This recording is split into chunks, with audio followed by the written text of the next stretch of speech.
नमस्कार दोस्तों, स्वागत है आपका फार्मिंग दुनिया चैनल पर। आज बात करने वाले हम भिंडी की खेती के बारे में। तो सबसे पहले जान लेते हैं भिंडी का उपयोग कहाँ किया जाता है। तो भिंडी का उपयोग सब्जियों में किया जाता है। आपको इससे क्या मतलब, आपको सिर्फ खेती करना है और बेचना है।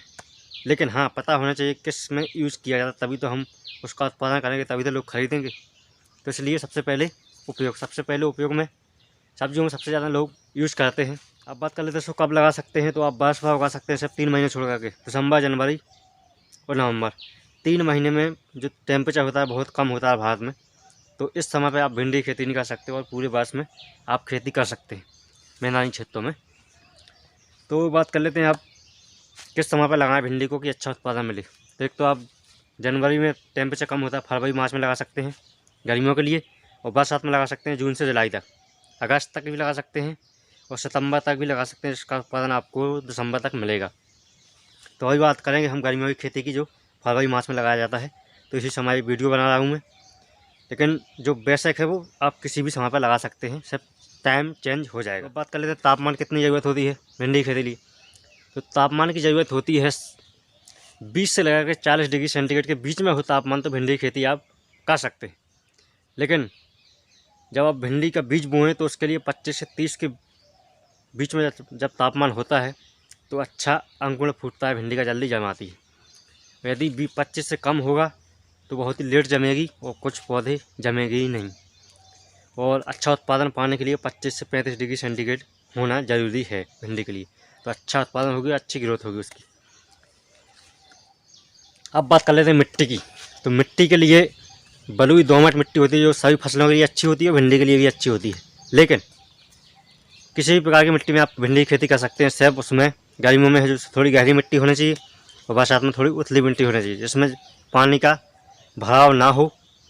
और उसमें आप खाद डालेंगे तो किसी भी मिट्टी में आप भिंडी की खेती कर सकते हैं। ए टू जेड सभी प्रकार की मिट्टियों में हैं कि इसमें कितना खाद डालें कि भिंडी की फसल अच्छी हो, और कितना हम ओवरैक डालें, जो फर्टिलाइज़र होता है उसको डालें, जिससे कि भिंडी का उत्पादन अच्छा मिले हमें। तो खाद की बात कर लें, 10 टाली गोबर की खाद डाल सकते हैं आप, गोबर की हो या बकरियों की हो, किसी भी प्रकार के जानवर की हो, वो डाल सकते हैं। इसके अलावा नहीं है तो आप जैविक खाद डाल सकते हैं 30 से 40 किलो प्रति एकड़ के हिसाब से। उसके बाद में रासायनिक खाद डालना बहुत ही ज़रूरी है। तो इसके लिए आप 80 किलो फास्फोरस डाल सकते हैं, जो DAP में आता है, और पोटाश डाल सकते हैं 60 किलो, और 60 किलो यूरिया नाइट्रोजन डाल सकते हैं। तो नाइट्रोजन आपको ध्यान देना है कि आधी मात्रा डालना है, आधी मात्रा आपको बाद में डालना है। अब मिट्टी की तैयारी कैसे करें। तो मिट्टी की तैयारी के लिए एक कुंड कर दें, पहले उसको 10 दिन के लिए छोड़ दें खेत को खुला, जिससे कि पाटा वही ना लगाएं, क्योंकि घाम लगेगा तो अंदर तक धूप घुसेगी और जो ऑक्सीजन है वो भी जाएगी, तो बाद में जड़ों को मिलती है तो अच्छा विकास होता है। इसलिए 10 दिन ऐसे ही खुला छोड़ दें। उसके बाद में दूसरी जुताई करें कल्टीमीटर से।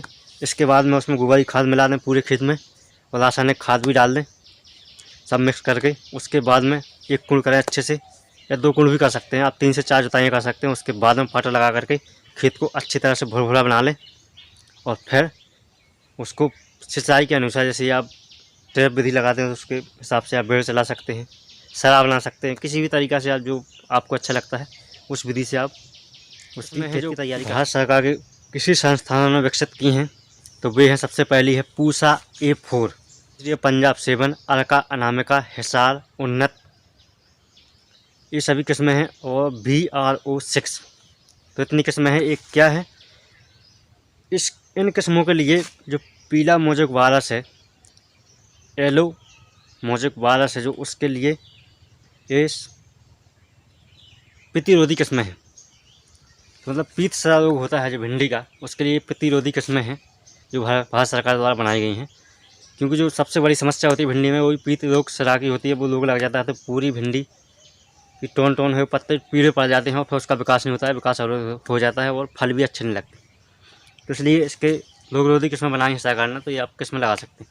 इसके अलावा कई प्रकार की वैरायटियाँ हैं हाईब्रिड में, जैसे राधिका है, UPL की आती है, एक गोल्डन की आती है, और BNI कई प्रकार की वैरायटी हैं, महकू की कई प्रकार की वैरायटी हैं। तो इस प्रकार की अलग अलग कंपनी की बहुत सी वैरायटी हैं, आप चुनाव कर सकते हैं कौन सी वैरायटी आपके लिए अच्छी है। लेकिन हाँ, हाईब्रिड जो वैरायटी है F1, उसमें कीट ज़्यादा लगते हैं, रोग तो कम लगते हैं लेकिन कीट ज़्यादा लगते हैं, क्योंकि वो अधिक गहरी हरी होती हैं, इसलिए कीट आकर्षक ज़्यादा होते हैं उनकी तरफ।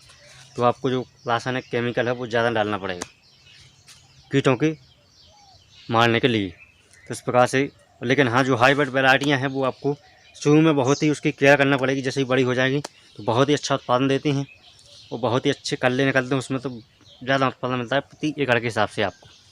तो इस बात का ध्यान रखना है कि हाइब्रिड वैरायटी लगाएं तो शुरू में जब लगाएं, जैसे उसका जर्मिनेशन हो तो उसकी सुरक्षा बहुत ही ज़्यादा ज़रूरी है। जो देसी वैरायटी होती हैं वो तो अपने आप ग्रो हो जाती हैं, कोई दिक्कत नहीं है। तो इस प्रकार से, लेकिन हाँ यदि आपको लाल भिंडी लगाना है तो एक वैरायटी है काशी लालमा, इसको लगा सकते हैं आप। तो उसकी भिंडी है जो लाल कलर की आएगी। इसी प्रकार से आप सर्च कर सकते हैं, पूछ। तो इस प्रकार से आप वैरायटी का चुनाव कर सकते हैं। अब बात कर लेते हैं बीज लगाना किस प्रकार से लगाना है। तो लगाने के लिए सबसे पहले आप मेड़ बना लें, यदि बरसात में लगा रहे हैं तो, और समतल खेत में लगाना है, किसी भी प्रकार से लगाना है तो सबसे पहले आप उसको चुनाव कर लें किस प्रकार से लगाना है। जो बीज की मात्रा कितनी लगेगी, तो हाइब्रिड बीज है वो 3 से 4 किलो लगेगा प्रति एकड़ के हिसाब से। लेकिन वहीं आप देसी बीज लगाते हैं, छिटका विधि से बोते हैं तो 8 से 9 किलो बीज लगेगा प्रति एकड़ के हिसाब से। तो जो हमने 3 से 4 किलो बीज बताया वो आपको लगाना है दाने दाने से पूरे खेत में, सीडर से बोना है लाइन बाई लाइन। तो उसका डिस्टेंस कितना रखना है, तो डिस्टेंस रखना है लाइन से लाइन की दूरी है जो 40 से 45 सेंटीमीटर रखना है। लाइन से लाइन की दूरी, एक लाइन दूसरी लाइन के बीच की जो गैप है 40 से 45 सेंटीमीटर। और जो पौधे से पौधे का डिस्टेंस है, दूरी है, वो रखना है आपको 20 से 25 सेंटीमीटर के बीच में, या 25 से 30 सेंटीमीटर के बीच में भी रख सकते हैं। आपकी वैरायटी पर डिपेंड करता है। थोड़ा हाइब्रिड की वैरायटी लगाएं, थोड़ी दूरी लगाएं, क्योंकि उसमें जो कल्ले ज़्यादा निकलते हैं।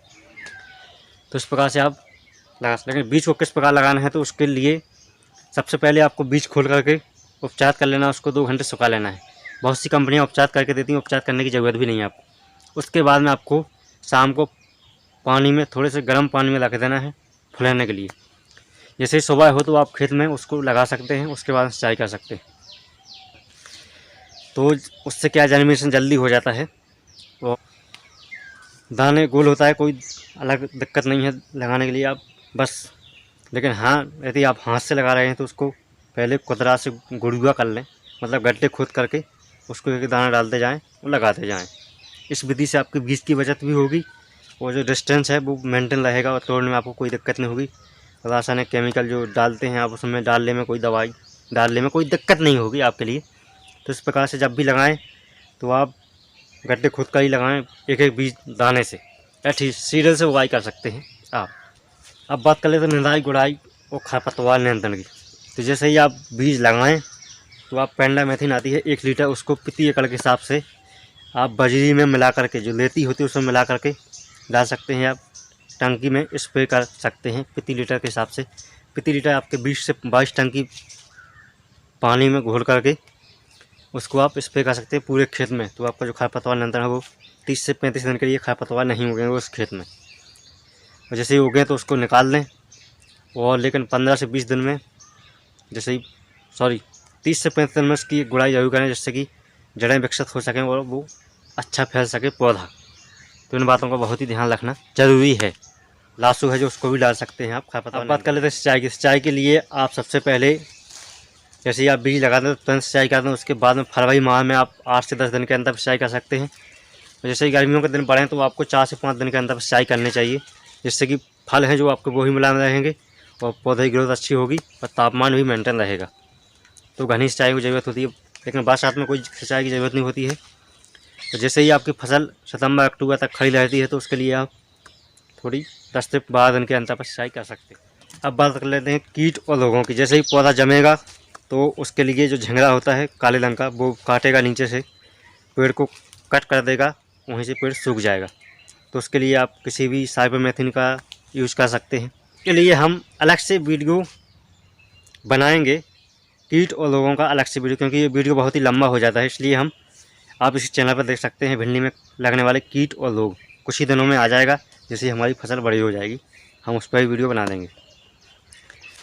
अब बात कर लेते हैं उत्पादन। उत्पादन जैसे ही लगाने से लेकर के 40 से 45 दिन की फसल हो जाती है आपकी, तो आप तुड़ाई कर सकते हैं उसकी, उसमें फल आने लगते हैं।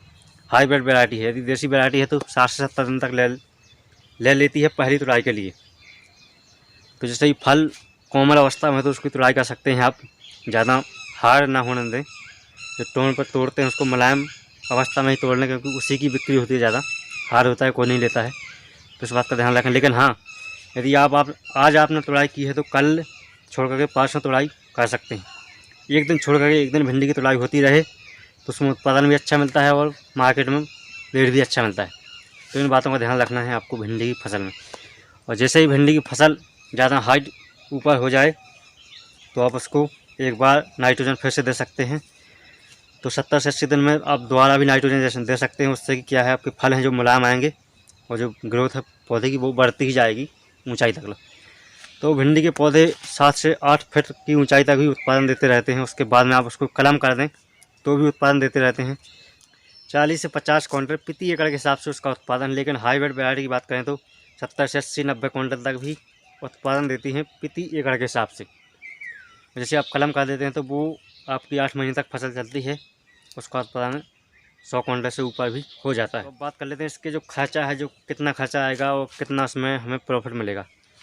तो मैंने एक पर्चा बनाया उसके बाद में। तो जो खाद है आपको वो लगेगी आपको 8,000 के समथिंग। जुताई आपको 2500 में हो जाएगी। और जो बीज है वो 6,000 के समथिंग लगेगा। प्रति एकड़ के हिसाब से बात कर रहा हूँ मैं। जो लेबर कॉस्ट है वो 1,000 से 1,200 के आसपास में। जो खरपतवार नियंत्रण की दवाई है 1 लीटर लगेगी आपको 500 रुपये। तो कुल मिला करके ये 20,000 रुपये होते हैं आपकी कॉस्ट। लेकिन तुड़ाई और जो सिंचाई की जो लेबर कॉस्ट है वो सब जोड़कर 30,000 रुपये प्रति एकड़ के हिसाब से मान लेते हैं लागत। तो इसका उत्पादन होता है लगभग औसत मान लेते हैं 60 से 70 क्विंटल के बीच में। अब तो हाईब्रिड वैरायटी सभी लोग लगाते हैं, तो 60 से 70 क्विंटल के बीच में उत्पादन होगा। तो 10 रुपये किलो भी बिकेगी 60 से 70,000 रुपये। यदि 20 रुपये किलो बिकी तो 1,20,000 रुपये। और यदि 30 रुपये किलो बिकी 1,80,000 रुपये के बीच में उत्पादन का जो शुद्ध आय है वो होगी आपको। 30 रुपये काट करके आप 1.5 लाख रुपये आराम से कमा सकते हैं 1 एकड़ से। तो ये थी बेसिक जानकारी भिंडी की खेती की। और यदि आपको किस्मों के बारे में जानकारी चाहिए और कीट और रोगों के बारे में तो कमेंट में हमें जरूर लिखें, हम आगे इसी के बारे में वीडियो बनाने वाले हैं। तो वीडियो कैसा लगा, लाइक शेयर और सब्सक्राइब जरूर करना चैनल के लाना। सब्सक्राइब के लाना जो लाल लिखा रहता है इंग्लिश में सब्सक्राइब, उसी पर दबाना है। तो जैसे ही हमारा वीडियो डलेगा आपको नोटिफिकेशन मिल जाएगा।